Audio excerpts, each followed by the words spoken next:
I do not think our folks were anything like so superstitious and weak as the peasants I came to know 10 years after in Cambridgeshire. Tales of white wizards and witches were unknown to my juvenile mind, though I heard enough of them when my age was between 16 and 20. Then one of my best workers told me that a witch had dragged a cat down his naked back by its tail. He did not show me the marks, but he fully believed in the feline operation. We cannot forget that in the village of Headingham, which is not more than 5 miles from Stambourne, a murder was committed so late as 1865, which grew out of popular belief in witchcraft.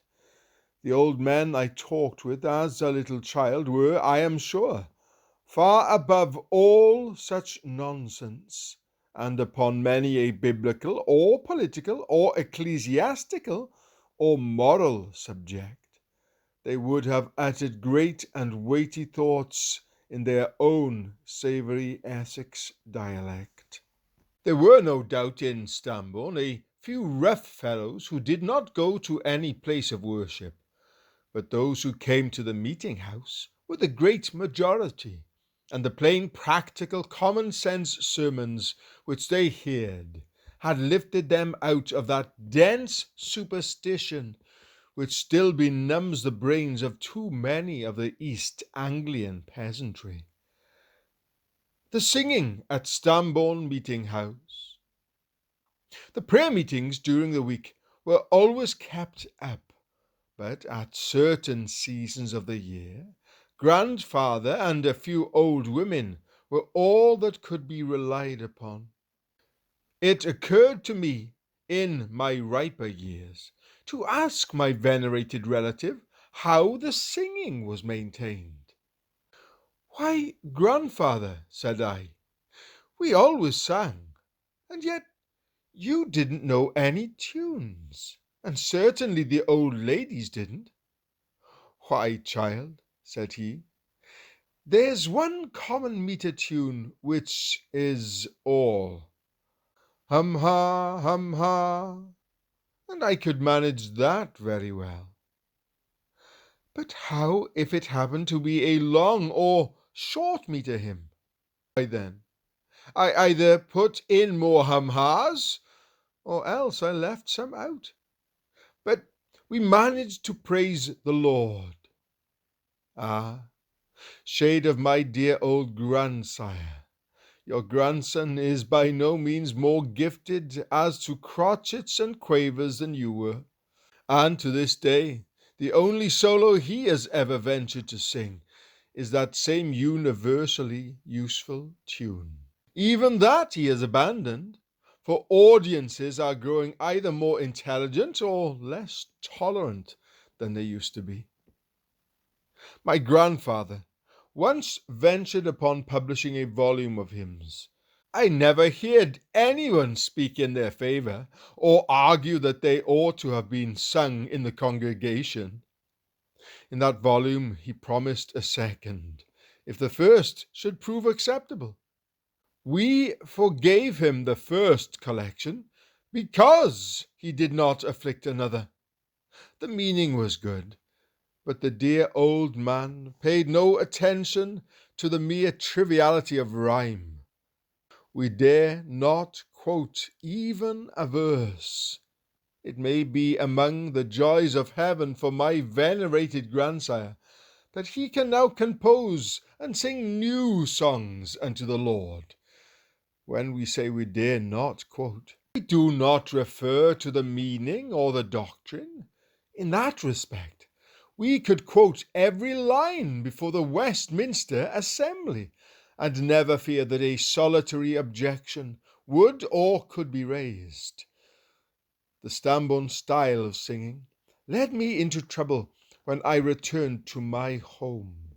The notion had somehow entered my little head that the last line of the hymn must always be repeated, and grandfather had instilled into me as a safe rule that I must never be afraid to do what I believe to be right.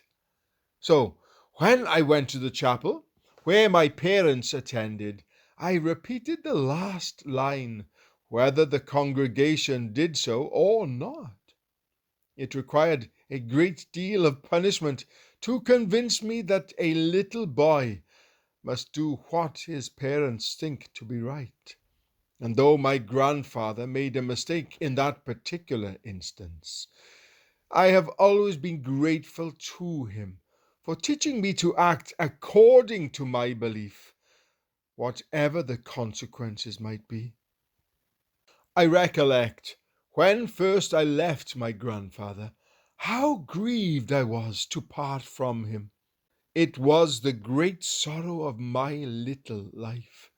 Grandfather seemed very sorry too, and we had a cry together.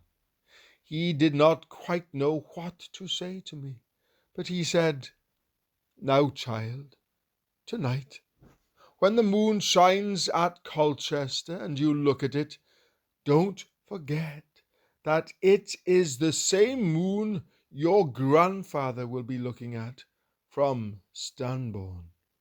And for years, as a child, I used to love the moon because I thought that my grandfather's eyes and my own somehow met there on the moon. Outside the meeting, near that long side, which was really the front, there stood a horsing block. Ladies went up the steps and found themselves on a platform of the same height as their horse's back. It was a commendable invention. How often have I wished for something of the sort when I have had to climb my Rosinante? To me, this horsing block was dear for quite another reason.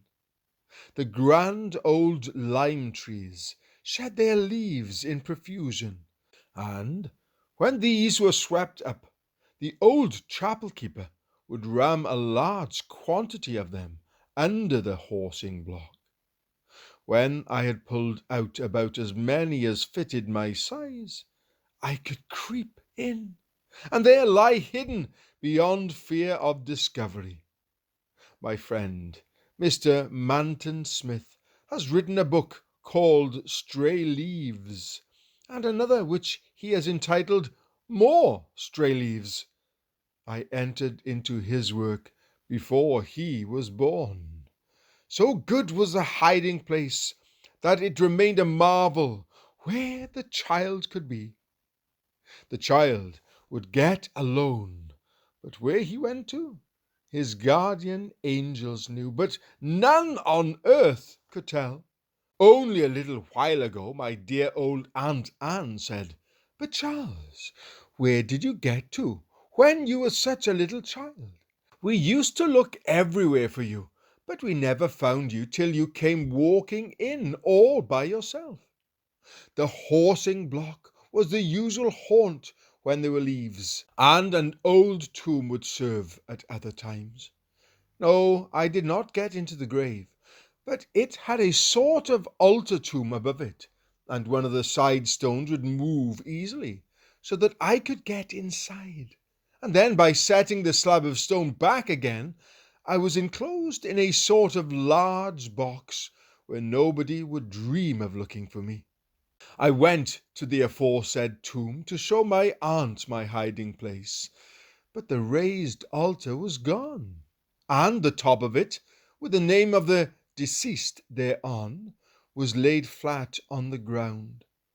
Some of the side stones, which formerly held up the memorial, were used to make door steps when the buildings were put into their present state of repair, and the top stone was made to occupy the same space, only it lay flat upon the ground, instead of being raised up some 2 feet above it.